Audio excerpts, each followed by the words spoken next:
The City of Waterloo, in cooperation with its many active and inspiring entities, presents Heart for the City, a chance to hear and see what's going on in our city and to meet people who serve you, teach you, entertain you, help you, all neighbors and like you.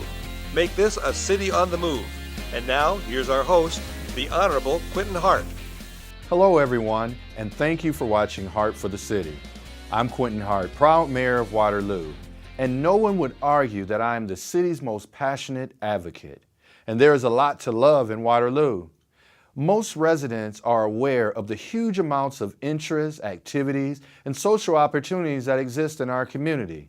And be sure to remind others that Waterloo is the employment, education, and healthcare and retail hub of Northeast Iowa. And our city is nearly 70,000 residents also, and features an almost unlimited number of things to do.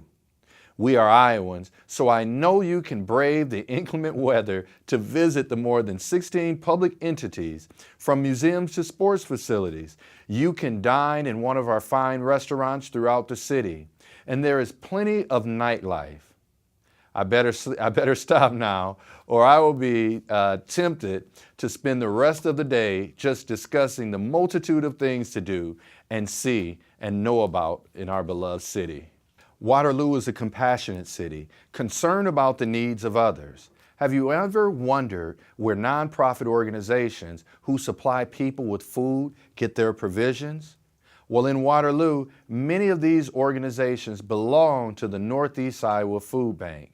Usually, nonprofit organizations do not have the storage capacity to bring in large quantities of food. And this is where the food bank steps up and provides the warehousing for these organizations. And there are different challenges during the holidays for the food bank. So stay with us. There is good news, and there is no need for anyone to be hungry.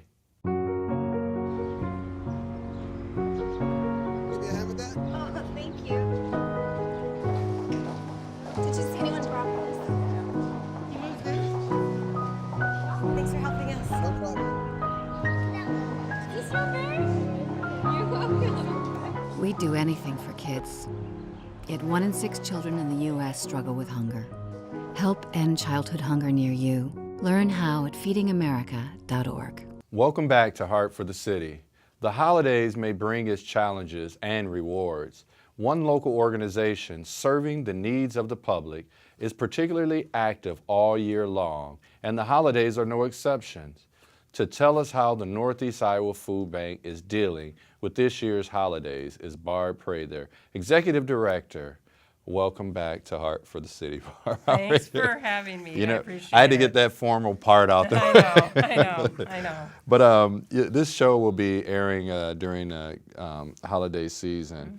Mm-hmm. Is there anything going on at that time? You know, we have a lot going on at the food bank year-round. We just completed a distribution for over 3,000 households over Thanksgiving. We've helped supply both Salvation Army and St. Vincent de Paul over the holidays with food for their Christmas baskets. But this is really an awareness-raising time to the issue of hunger and that hunger exists in our community. And any particular needs during this time of the season? One, to raise awareness and get people involved, whether it's volunteering, whether it's raising money, whether it's donating food, or just coming to learn more about what the food bank does. We really want to get the message out that hunger exists in our community, but there is a solution. And so we know that all of the community gardens may be gone right now, but how do you work throughout this type of season? You know, many different groups, businesses, churches in the community are doing food drives. You know, our mainstay food donors are Walmart, Target, you know, Tyson, ConAgra, to name a few. And on a daily basis, we're picking up food at all of those places, food that's perfectly good, but yet they can't sell it.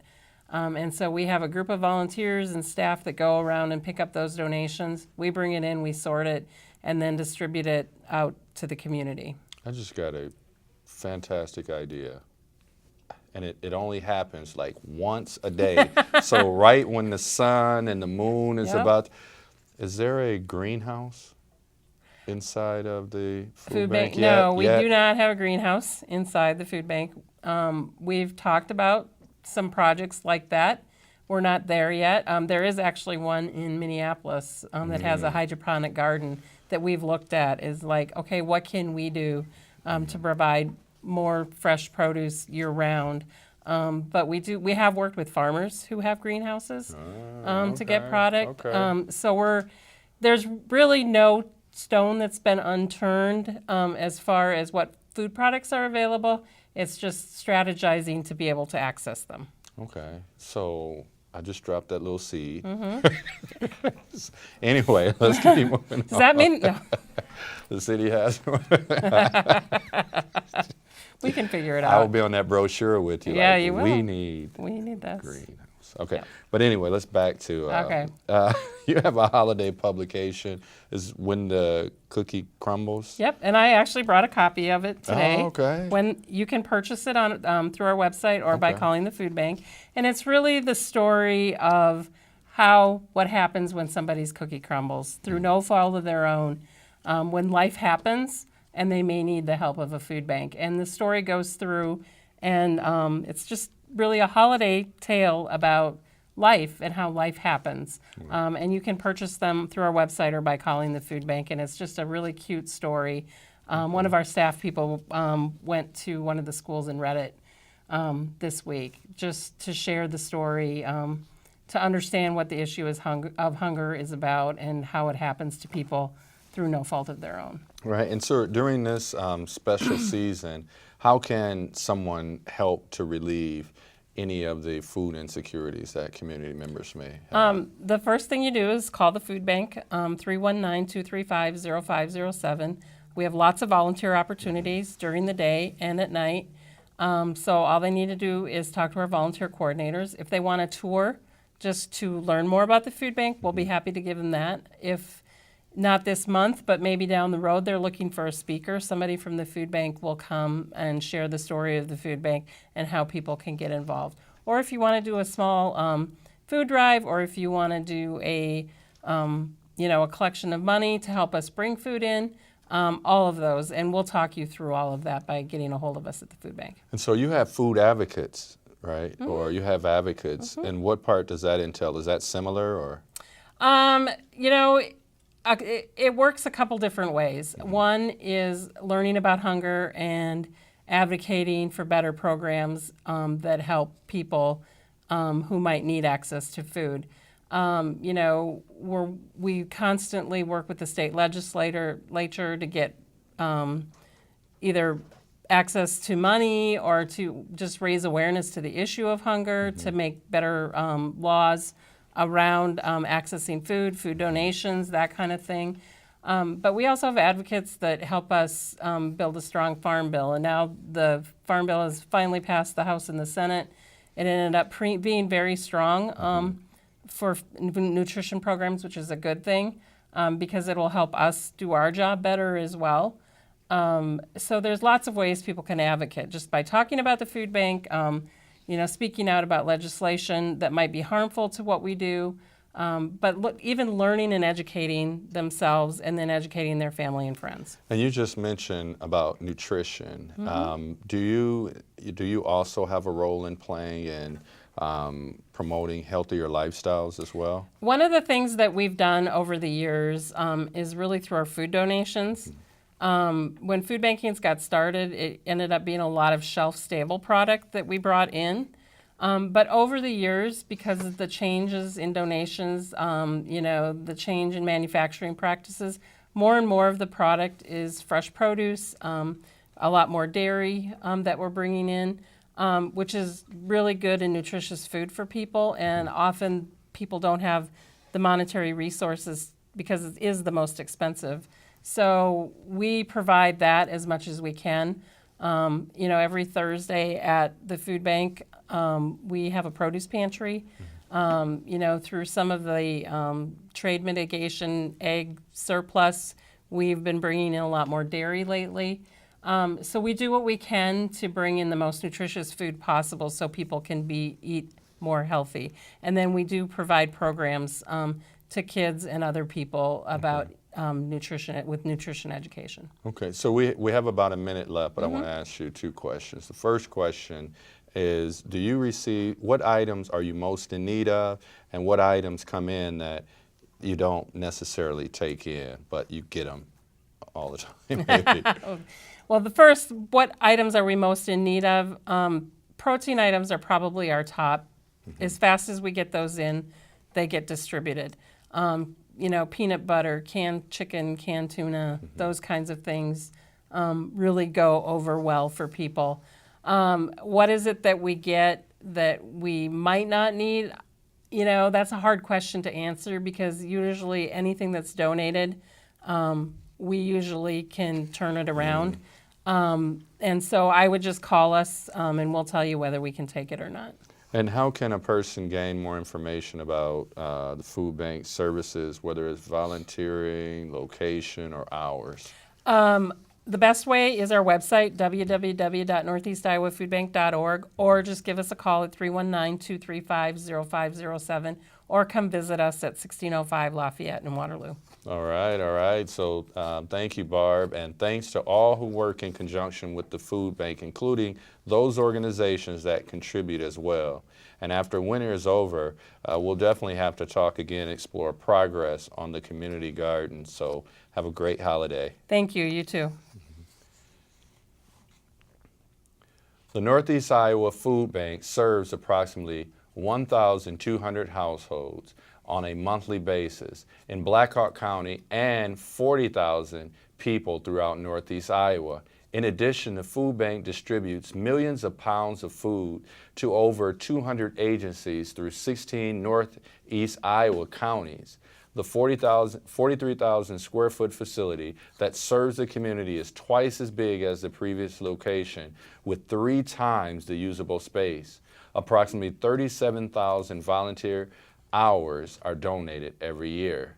And by the way, the 24/7 Wall, a well-known financial news and opinion company, ranks the Northeast Iowa Food Bank 19th on the list of the top 40 U.S. food banks.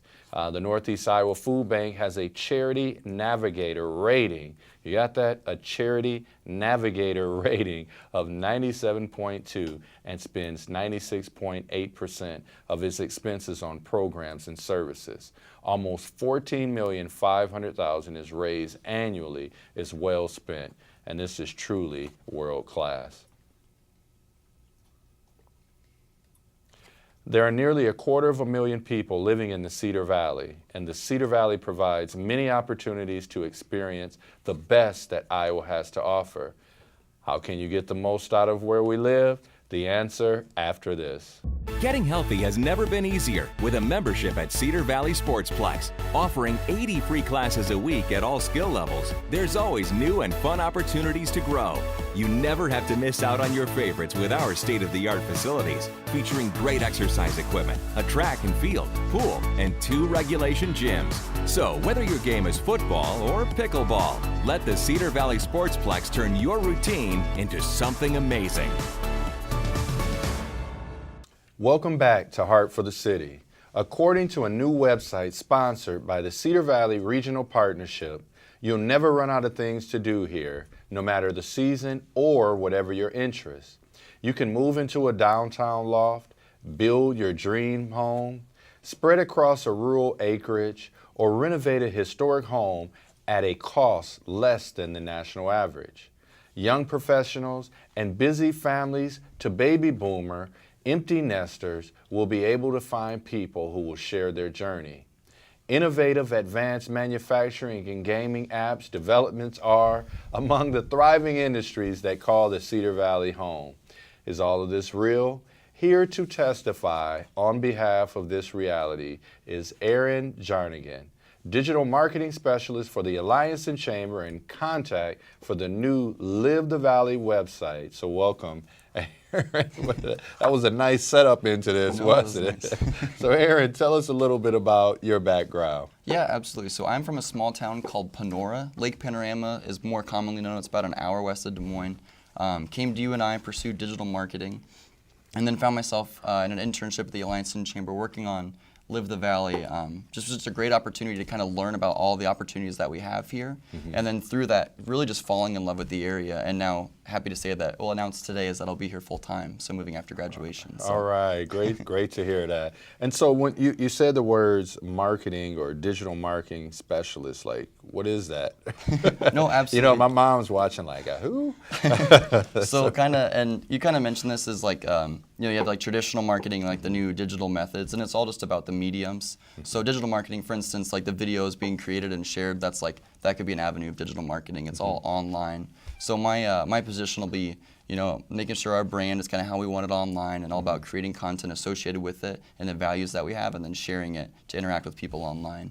And that's so important, because now with all these Google alerts, anytime a city comes up, it's Google alerted, and people can track your city by just taking a look at that. So having that presence and creating your story and your vision and your message is absolutely important. But the Alliance has launched a new initiative called Live the Valley. Can you tell us a little bit about that? Yeah, so the Alliance and part of the Cedar Valley Regional Partnership as a collective launched Live the Valley. The idea being just to show like the wonderful opportunities that we have here. All the work opportunities, the great jobs like you mentioned in several different industries, but then also, and recruiters have picked this up really well, because they can sell the job and the opportunities that their employer has, but sometimes it's hard to kind of capture then the living part of it, and like the idea that we actually have like a very short commute time to work, which is huge. Right. And giving both of those when you're giving something to a candidate it's very special and very powerful. Absolutely.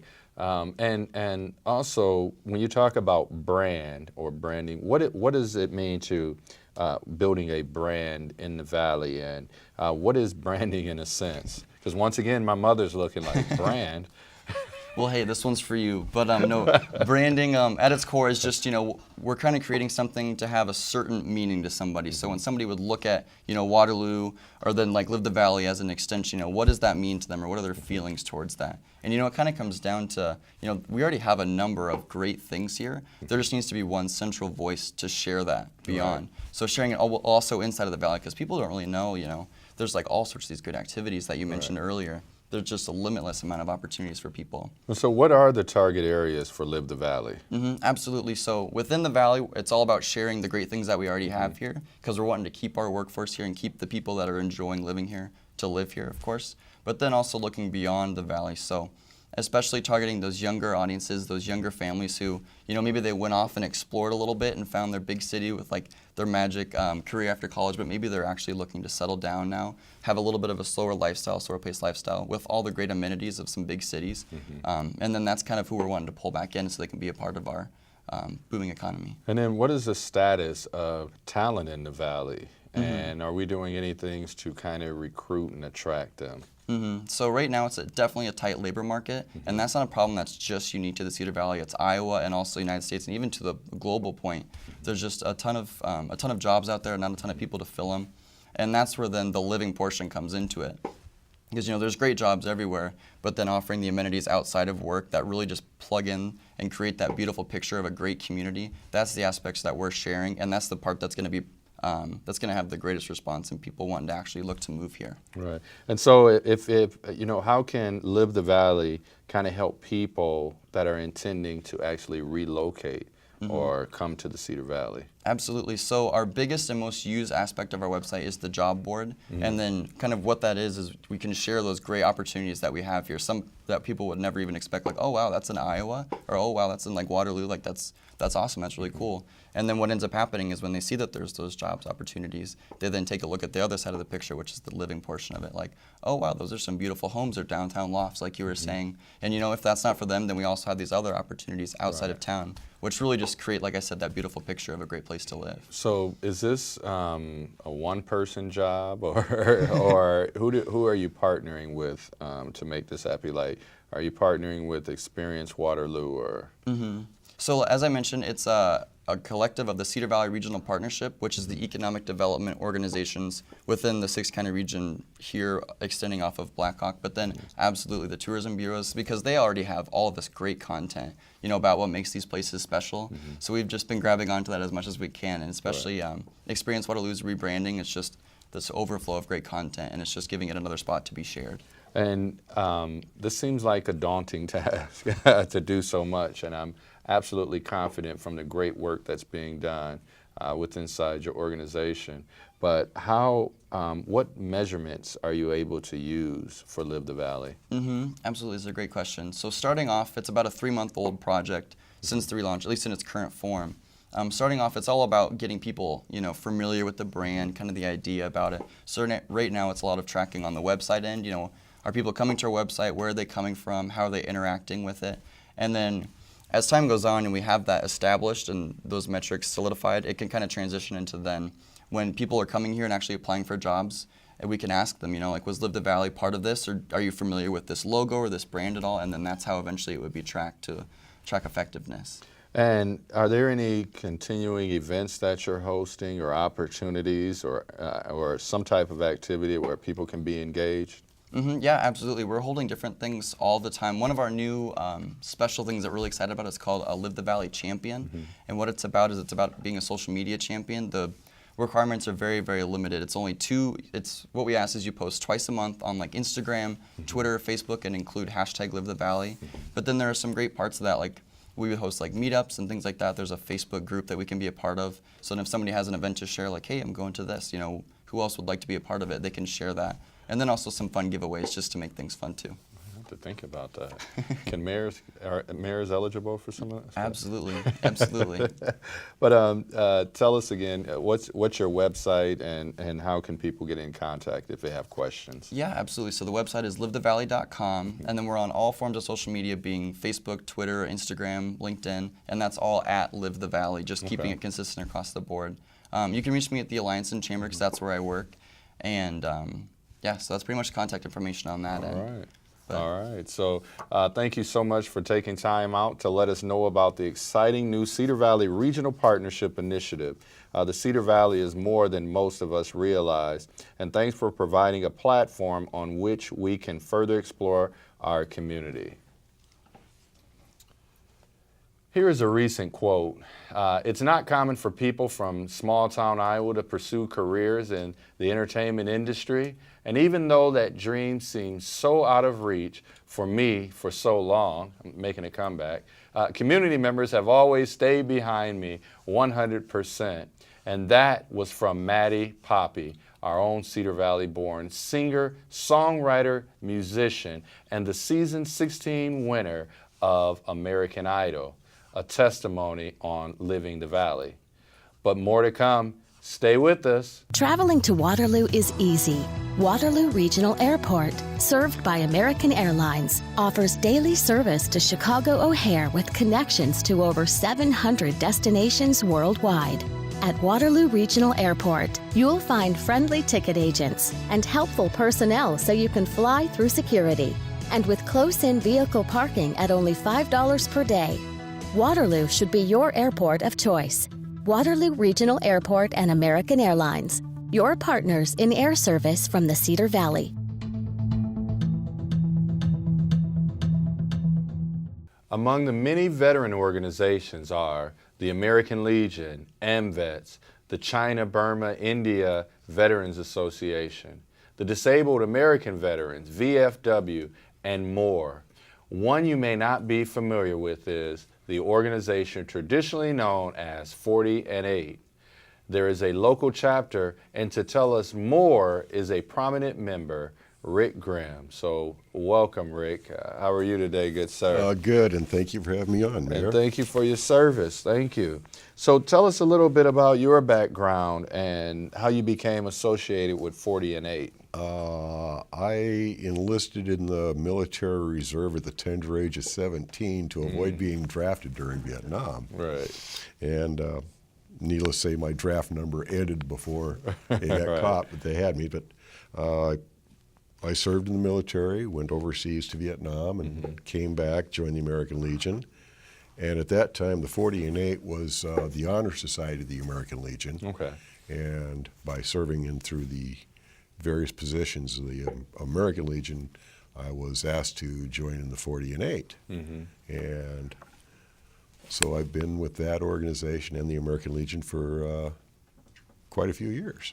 All right, so tell me once, so what is the 40 and 8? And you also said the Society of 40 men and 8 horses? Yes, the proper name of the organization of the 40 and 8 is La Société des 40 Hommes et 8 Chevaux, which means the Society of 40 Men and 8 Horses.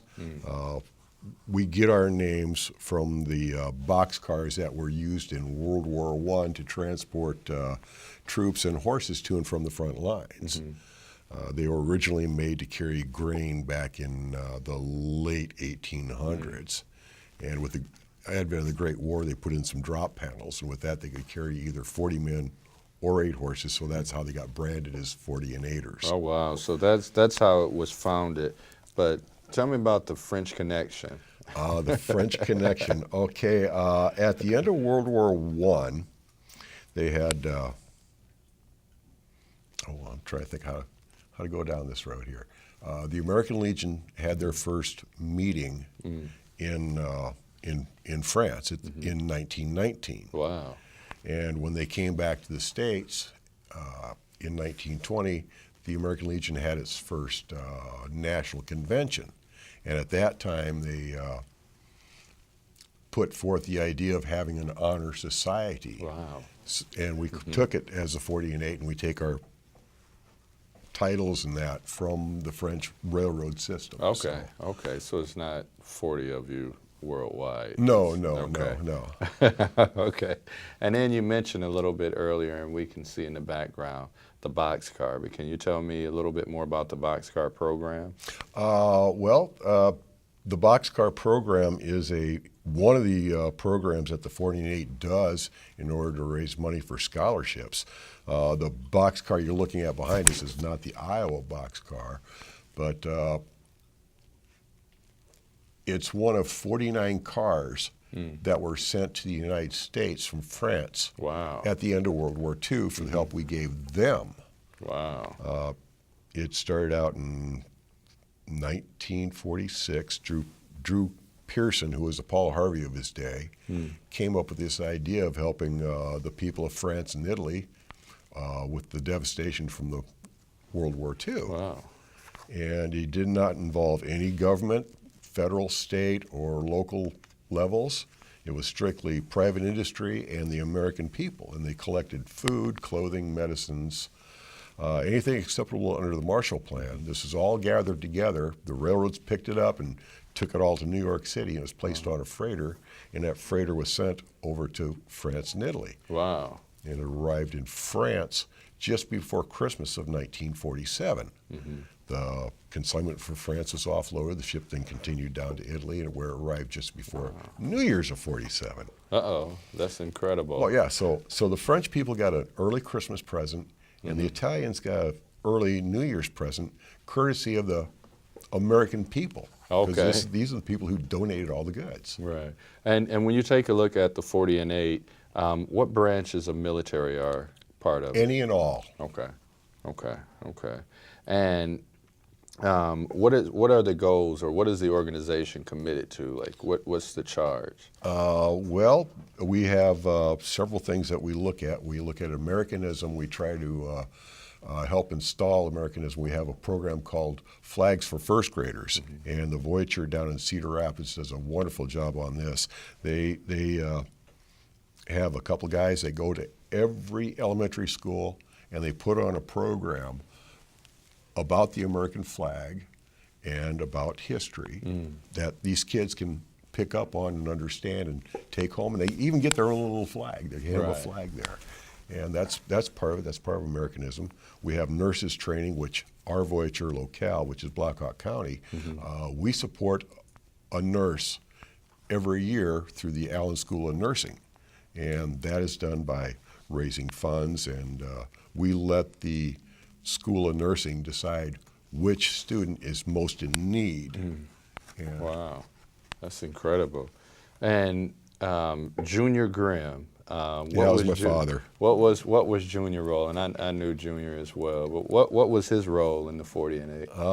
He was a national cheminot, which means he was at the top level there. Wow. But as far as our locale was concerned, he was the head custodian of the boxcar for almost 40 years, from the Wow. time it was repaired by the Seabees in the 70s. Right. And right now, who's eligible to join? Can women join? Or Oh, is it- absolutely. We have 2 women in our organization right now for Right. Blackhawk County. Okay. And who's eligible to join? Any honorably discharged or Okay. honorably serving veteran or person who is still serving. Okay. And what are required of the members? Well, Like, do you, well, you help promote Americanism. so what you mentioned a little bit earlier Yes. is everyone needs to be involved and it's- engaged. Okay. Yeah, it's the fun side. We try to help others, and we don't look for glory. You know, Okay. let the other guy have the glory. We're out here to help other people. Okay. Okay. And if someone wanted more information about your wonderful organization, what should they do, or how do they get in contact? Well, there are websites. The National has a website. It's 40 and 8. We're working at trying to get a website up for Blackhawk County Okay. for our Voiture, or they could even give me a call at my home phone number. Okay. Okay. Absolutely. Absolutely. So, thank you so much, Rick, and the best of luck to you and the others in 40 and 8. Veterans include both active members and discharged men and women from the Army, Navy, Marines, Air Force, Coast Guard, and Merchant Marines. Although no accurate list exists at this time, it is estimated that Blackhawk County has about 15,000 veterans. And on behalf of a grateful community, I would like to convey our thanks for the sacrifice members of the armed forces have made in serving our country. So Thank you. Thank you. The Blackhawk County 40 and 8 Chapter 82 has been sponsoring a scholarship at Island College for more than 20 years. Nursing education has been one of the international organization's primary charities since its inception. It is an appreciation of the nurses' work in World War I and in the years after, certainly a worthy cause. We'll be right back.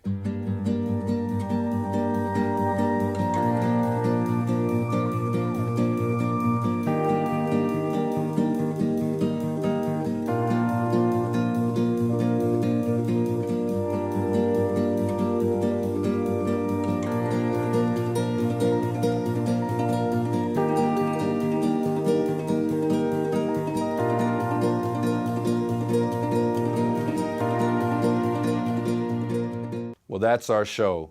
We have an outstanding reference for entertainment, shopping, eating, sporting events, and other activities. And that is the Waterloo Convention and Visitors Bureau newly branded website, experiencewaterloo.com. The website is for visitors and everyone who lives in the area, so take a look. And there is an inexhaustible amount of opportunities in Waterloo. So don't miss out on all the existing activities centered around the season. And it's not too late to plan for the special events and the holidays. So be sure to visit special holiday pop-up stores and shop local Saturdays in downtown Waterloo. And remember to tell others that Heart for the City episodes are available for viewing on the City of Waterloo homepage, and that's cityofwaterlooiowa.com. Also, be sure to like Heart for the City on Facebook. So please join us next time, and thanks for watching Heart for the City. Until then, I think you will agree that it's a great day to be in Waterloo.